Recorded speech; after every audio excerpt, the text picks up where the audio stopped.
अस्सलाम वालेकुम नाजरीन, आप देख रहे हैं प्रोग्राम ज़ाहिरी बातें और मैं हूं आपका मेज़बान ज़ाहिर महमूद। नाजरीन, हमारे साथ मौजूद हैं एक बहुत ही मशहूर सहाफ़ी और सियासतदान जनाब अयाज़ अमीर साहब। नामवर तजज़ियाकार हैं पाकिस्तान के और बहुत सारे मौज़ूआत पे बहुत उम्दगी से जो है वो बात करते हैं और बड़ी माहिराना जो है अपनी राय देते हैं। आज हम इनसे बड़ी अहम गुफ्तगू करने जा रहे हैं। अभी रिसेंटली ख़ान साहब ने जो इक़दामात उठाए हैं, ख़ासकर जो असम्बली में उन्होंने तकरीर की है और फिर यकदम जो पेट्रोल बम गिराया गया है आवाम पर, उस हवाले से हम इनसे बात करेंगे। चूँकि इन्होंने जो है वो नून लीग को छोड़ा और ख़ान साहब के साथ बड़ी उम्मीद के साथ वाबस्ता हुए, तो अब इनके नज़रियात उनके हवाले से क्या हैं और उनकी राय क्या है इस हवाले से कि जितने भी यू टर्न्स उन्होंने अभी तक लिए हैं और उनके जो इक़दामात हैं वो तब्दीली की तरफ कितने हैं।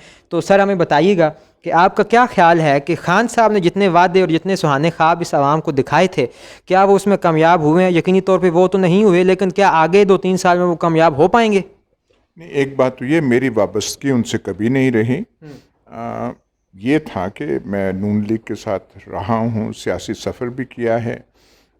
उसके बाद ये था ख्याल कि कुछ आगे की तरफ पाकिस्तान को जाना चाहिए, लेकिन ख़ान साहब से कभी ऐसी वो नहीं थी और मैंने बज़ाते ख़ुद कभी कोई ज़्यादा उम्मीदें वगैरह उनसे वाबस्ता नहीं की। ये और बात है कि पाकिस्तानी कौम या उसका एक हिस्सा, उसका एक रोमानवी किस्म का ताल्लुक़ इमरान खान साहब से बन गया। हैंडसम हैं, कैरिज़मेटिक हैं, कप्तान रहे, कप्तान क्रिकेट के फील्ड में कप्तानी के जौहर दिखाए, ऑनेस्ट हैं, ये है वो करके करप्शन ख़त्म करेंगे, ये करेंगे। लेकिन वो एक तसव्वुर, आप यूँ कह लीजिए कि वो ख़यालात का, इमेजिनेशन का एक तसव्वुर था, एक रोमांटिक फीलिंग थी और कुछ तबकात उस रोमांटिक फीलिंग में, रोमांटिसिज्म में बह गए और उन्होंने इमरान खान में वो सलाहियतें देखना शुरू कर दी जो मौजूद थी नहीं और उनसे ऐसे आने वाले करिश्मा साजी का एक तसव्वुर अटैच कर दिया जिसका कोई जवाज़ या जिसकी कोई बुनियाद नहीं थी। अब ये नहीं हो रहा कि वो नाकाम हो रहे हैं। नाकाम तो अब तब होते हैं कि आप कामयाबी की तरफ जाएं और फिर आप नाकाम हों। तो यहाँ तो कामयाबी वाली बात कोई इतनी हुई नहीं है। सिर्फ ये हुआ है कि आहिस्ता आहिस्ता लोगों की आंखों से पर्दे जो हैं वो गिर रहे हैं और हकीकत देखने में वो अब हकीकत ज़्यादा देख पा रहे हैं। तो इसका मतलब है कि अपने जो उनके तसव्वुरात थे वो जहनों और आंखों से हट रहे हैं और वो देख रहे हैं कि जिस आदमी को हमने संगे मरमर का एक मुजस्मा और एक देवता बना दिया था, वो तो जैसे वो अंग्रेज़ी का मुहावरा है कि हमने देखा कि he has feet of clay, कि पैर तो इसके मिट्टी के बने हुए हैं। तो अब इमरान खान का, ये अवाम की बात थी। हमारे फौजी भाई जो थे, कई यंग ऑफिसर्स जो थे जिनकी एक ज़माने में अटैचमेंट नून लीग के साथ थी कि नून लीग आके पता नहीं क्या क्या करेगी और नवाज़ शरीफ करिश्मा साजी के जौहर दिखाएंगे, उनसे भी ऐसे मंसूब थी बातें। 2013 में नवाज़ शरीफ साहब के बारे में लोग कहते थे, देखें जी मियाँ साहब को टाइम नहीं दिया गया, 2 साल के बाद उनकी हुकूमत हटा ली जाती है, इनको पूरा टाइम दिया जाता तो मियाँ साहब पता नहीं क्या करते। वो टाइम मिला तो हमने देख लिया। तो इसी तरीके से वो एक सारी चीज़ जो थी इमरान खान के ये करें कि वो एक नए पाकिस्तान को, एक जिन्ना साहब ने पाकिस्तान बनाया था, सियासतदानों ने तबाह किया, हालात ने तबाह किया। अब ये एक मसीहा जो है जिसे कौम की तलाश, जिसकी तलाश थी, वो मसीहा आ गया है और वो अपना बैट उठाएगा या छड़ी उठाएगा या जादू की कुछ करेगा और सब चीज़ें ठीक हो जाएंगी और पाकिस्तान देखते देखते मलेशिया बन जाएगा, साउथ कोरिया बन जाएगा और हम जो है तुर्की के साथ खड़े होंगे। वो सारे ख्वाब जो हैं वो टूटते गए हैं। और कुछ नहीं हुआ। ये पेट्रोल बॉम्ब जो है और ये तो डिटेल्स की बातें हैं ना कि ऐसे हुआ नहीं हुआ, लेकिन बड़ी चीज़ ये हुई है कि वो जो लोगों ने पर्दे यहाँ लगा लिए थे वो पर्दे गिर रहे हैं और अब वो देख रहे हैं कि हमने क्या वो उस जो रोमानवी बुखार या रोमानवी कैफियत है उससे अब पाकिस्तानी कौम निकल रही है और उसे यकीन नहीं आ रहा कि हमने तो ऐसा किया था, तो वो जो हमने ख्वाबगाह बनाई थी उसका क्या हो गया है। तो अब पाकिस्तानी कौम उस एक्सपीरियंस में से गुजर रही है। अच्छा, अब तो हसन निसार साहब भी जो है वो ख़ुद को कोस रहे हैं कि उन्होंने क्यों उनको सपोर्ट किया। अच्छा, मैंने आपके कॉलम में पढ़ा, क्योंकि हमारे पास सबसे बड़ा रेफरेंस आपके कॉलम्स हैं, कि इमरान खान की अगर मैंने कभी कोई तारीफ़ की भी तो वो बुग़्ज़ नवाज़ शरीफ हो सकता था, कोई उसके साथ मेरी ज़्यादा नहीं थी। तो नवाज़ शरीफ साहब के साथ मींस बुग़्ज़, तो हम इसको एक लिटरेरी अगर हम देख लें कि ये टर्म है, लेकिन नवाज़ शरीफ साहब ने गुज़िश्ता 5 सालों में जो रोशनियाँ दी यहाँ पाकिस्तान को, बिजली के सिस्टम में उन्होंने बहुत ज़्यादा मेगावाट शामिल किए, मोटरवेज़ बनाई और बहुत ज़्यादा खुशहाली आई। मींस वो जिस डिगर पे चल रहे थे, अगर मुल्क उसी डिगर पे चलता रहता तो 5.8% इकानमी हमारी जा रही थी। यकीनी तौर पे हमें उम्मीद की जा सकती थी या होती कि इससे ऊपर जाएगी। तो आपने ऐसा क्यों कहा कि बुग़्ज़ नवाज़ शरीफ, मींस क्या वो गलत जा रहे थे? नहीं, देखिए, वो जो बहुत सारी जो चीज़ें आपने कहीं वो ऐसे हुई, लेकिन बहुत सारे नुकसानात भी हुए। यहाँ पे करने की ज़रूरत ये है कि क़यादत के किरदार पे शक नहीं आना चाहिए। क़यादत हमें अच्छी मिलनी चाहिए। मेरा ख़्याल है कि क़यादत के महाज पे वो कुछ नहीं कर सके नवाज़ शरीफ जो करने चाहिए थी।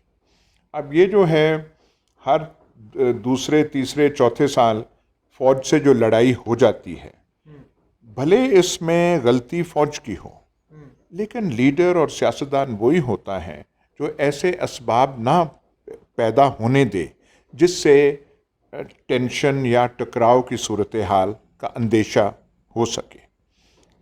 तो वो उनसे गलतियां हुई। फ़ौज को भी तो ख्याल रखना चाहिए ना इस चीज़ का। फ़ौज को भी ख्याल रखना चाहिए, लेकिन जब आप क़यादत किसी को देते हैं, देखिए ना, टर्की में भी ये प्रॉब्लम रहा है, वहाँ भी कूज हुए हैं, मार्शल लॉ लगे हैं, पर फिर सियासी क़यादत ने फ़ौज को ताबे किया।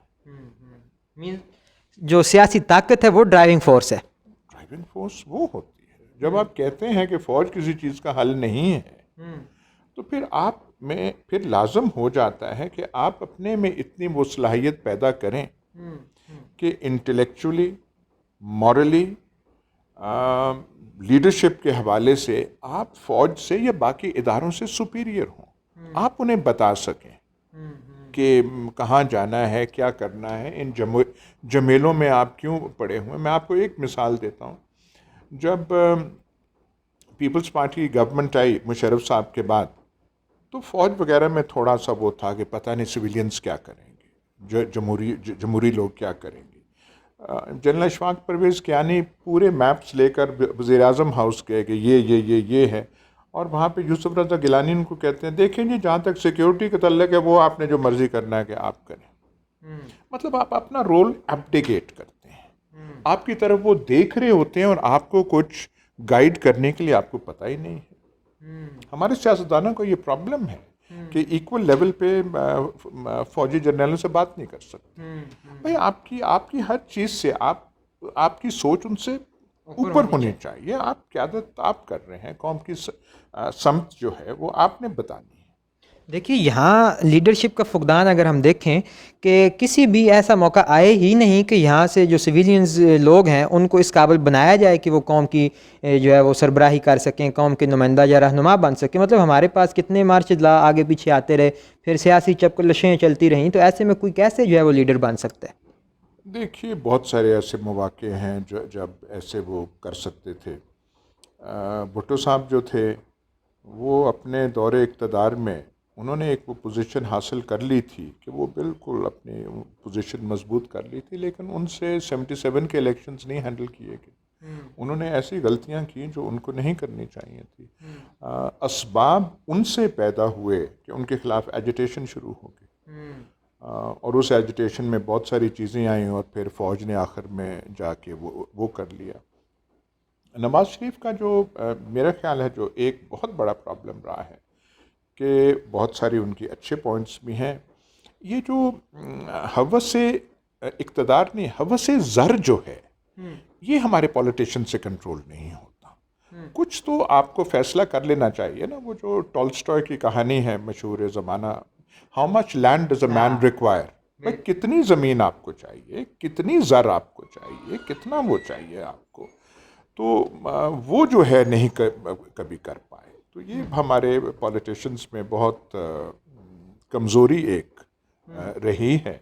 और अब तो ऐसे लगता है कि रेस ही पॉलिटिक्स में ये होती है कि किसने ज़र ज़्यादा इकट्ठा करना है। ये जो ज़र का जो हवस है पाकिस्तान में, ये बिल्कुल अननेचुरल है और ये इर्रेशनल है। अच्छा। बहुत सारे मुल्कों में आप ये नहीं देखेंगे, बिल्कुल पागल दीवाना कि बस पैसा करना है इकट्ठा, किस लिए। जरदारी साहब ने कितना पैसा इकट्ठा किया, सेहत उनकी क्या है, वो क्या करेंगे उस पैसे को, इतनी दौलत जमा की हुई है, उनसे पूरी तरह खाना नहीं खाया जाता, वो भिंडियों पे गुजारा करते हैं, चल नहीं सकते आप ठीक तरह, जब तक दो आदमी सहारा ना दें तो कोई कुछ तो आदमी, हाँ दौलत ज़रूरी होती है, सियासत में ज़रूरी होती है, पर कुछ तो आप फैसला करें कि यहाँ तक जाना है। सही। अच्छा, मैं आपसे आखिरी सवाल, हम बिल्कुल अपने अख्ताम की जानब, कि अभी रिसेंटली इस्लामाबाद में एक मंदिर के लिए 4 मरले की जगह दी गई है और पूरे पाकिस्तान में एक लहर है मुखालफत की, दुश्मनी की, बेचैनी की जो दौड़ गई है कि भाई ये आप इस्लामाबाद में इस्लाम के घर में एक मुसलमान मुल्क में ये मंदिर क्यों बना रहे हैं। तो आप कुछ समझाएं इस कौम को या हमें बताएं कि ये किस तरह जो है इन लोगों को जवाज़ फराहम करें उस मंदिर के लिए। सर देखें ना, ये प्रॉब्लम्स तो उठने ही नहीं चाहिए। ठीक है आप मंदिर की जगह ना दें, लेकिन फिर आप मेरे ख्याल जो मस्जिदें अमेरिका और इंग्लिस्तान में हैं उनको बंद कर दें, जो हमारे वहाँ पे शहरों में हैं।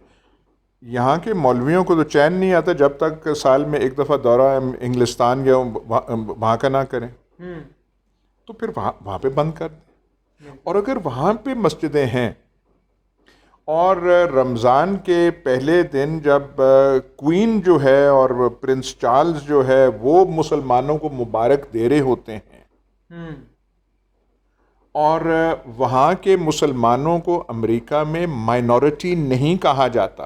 अच्छा, दे आर नॉट माइनॉरिटीज। जो अमेरिकन सिटीजन है वो अमेरिकन सिटीजन है। अच्छा, वहाँ मिनॉरिटी का वो कॉन्सेप्ट नहीं, माइनॉरिटीज का कॉन्सेप्ट है ही नहीं कि ये माइनॉरिटीज हैं। बट जो रेसिज्म का है वो रेसिज्म अपनी जगह है। हमारे यहाँ तो ये कहते हैं ना कि माइनॉरिटीज हैं। भाई माइनॉरिटीज कैसे, जो एक इक्वल सिटीजन्स, जो एक रियासत के इक्वल सिटीजन्स हैं। हम बात ही करते हैं कि माइनॉरिटीज का आप ये करें। आप इसका वो जो है, हम जिस स्पीच को, कायद आज़म की एक तकरीर है जिसको हम नहीं पढ़ना चाहते, अगस्त 11 वाली है, वो आदमी पढ़ तो लिया करे ना कि वो जिन्ना साहब क्या रहे थे और कहना का क्या चाह रहे थे।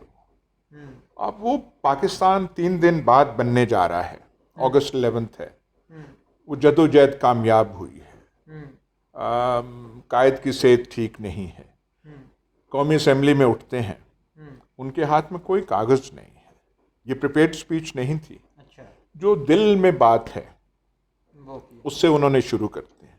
और वो पहली चीज़ और किसी की बात नहीं करते, वो जो आपने जिक्र किया था, करप्शन, अकरबा परवरी, नेपोटिज्म, इन चीज़ों पे कि हमारे माशरे में ये बहुत हैं, हमें इनका तदारक और सदेबाब करना चाहिए। फिर वो कहते हैं कि हमने ये हासिल कर लिया है मुल्क, आप पुराने झगड़े जाने दीजिए, ये तारीख फैसला करेगी। मैं समझता हूं कि हमने पाकिस्तान हासिल किया तो ठीक किया, कोई शायद मुतफिक ना हो, लेकिन ये तारीख जज करेगी कि फैसला ठीक था या नहीं। पर मेरी दानिश में ये इस वक्त का सही फैसला था। लेकिन अब पुरानी चीज़ें करें, अब रियासत बन चुकी है, अब आप तमाम इस रियासत के बराबर के शहरी हैं। बिल्कुल, आप जाएं जहां जाना चाहते हैं, आप आज़ाद हैं। और उन्होंने पहले मस्जिद का नाम नहीं लिया था, पहले मंदिर का नाम लिया था। अच्छा, आप जाएं अपने टेम्पल्स में, अच्छा।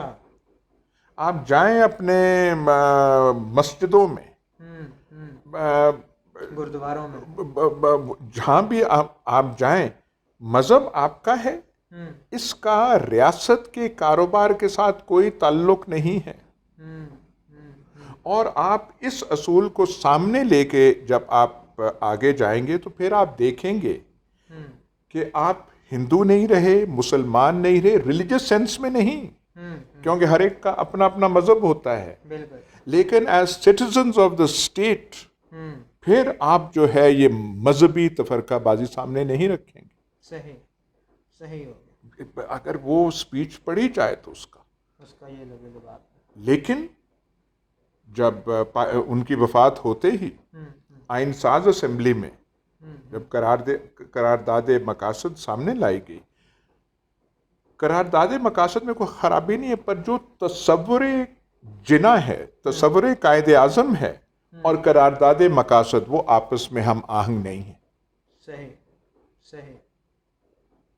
जो बेसिस है जो स्टेट का, जो करारदाद मकासद जो बुनियाद बनाती है रियासत की, वो मज़हब को बनाती है। सही, ठीक है। तो हमें आप बस अब ये बता दीजिए कि आप अपनी जो बाकी मांदा ज़िंदगी, आपने सियासत कर ली, सहाफ़त कर ली, टूरिज़म कर ली, आपने लिटरेचर पढ़ा लिखा, अब आप अपनी बाकी ज़िंदगी किस तरह गुजारना चाहेंगे? देखिए, मैं तो अगर खुशकिस्मती नसीब में आए, ट्रैवल करना चाहूँगा। बहुत सारे दुनिया की जगह हैं जो नहीं देखी हुई। सेंट्रल एशिया में देखना चाहता हूँ। मैंने सर्व किया है मॉस्को में, अब वो मॉस्को नहीं रहा, लेकिन मैं वहाँ जाना चाहूँगा, ट्रैवल करना चाहूँगा। बहुत सारी दुनिया की जगह हैं जो नहीं देखी, और अच्छे तरीके से ट्रैवल करना चाहूँगा, कंफर्ट में, इस एज के लिहाज से। और कुछ खेती बाड़ी करना चाहूँगा यहाँ पे। अच्छा। और सहाफ़त से अपना ताल्लुक़ बरकरार रखना चाहूँगा, क्योंकि वो एक है, बस यही है, और कोई एम्बिशन नहीं। पढ़ना नहीं चाहेंगे लिटरेचर में? नहीं, वो तो पढ़ता है, वो तो एक मामूल है। वो तो किस को पढ़ा और किस को पढ़ना चाहेंगे? नहीं, बहुतों को नहीं पढ़ा, लेकिन क्लासिकल इंग्लिश और ये जो वो थोड़ा बहुत पढ़ा है। लेकिन आप किताबों में जाएं, और न्यूयॉर्क रिव्यू मेरे पास आता है, यहाँ पे वो लिखा नहीं, वो न्यूयॉर्क टाइम्स में भी आता है। ऑथर से पूछते हैं कि आजकल आप क्या क्या किताबें पढ़ रहे हैं। मुझे कई दफ़ा शर्म आ जाती है, क्योंकि वो इतनी ढेर सारे किताबों का जिक्र करते हैं कि मेरे सराहने के करीब ये किताबें पढ़ी हुई हैं, मैंने पिछले 6 माह में ये पढ़ी थी, आइंदा में ये, तो मुझे शर्म आ जाती है। तो करना वो चाहिए।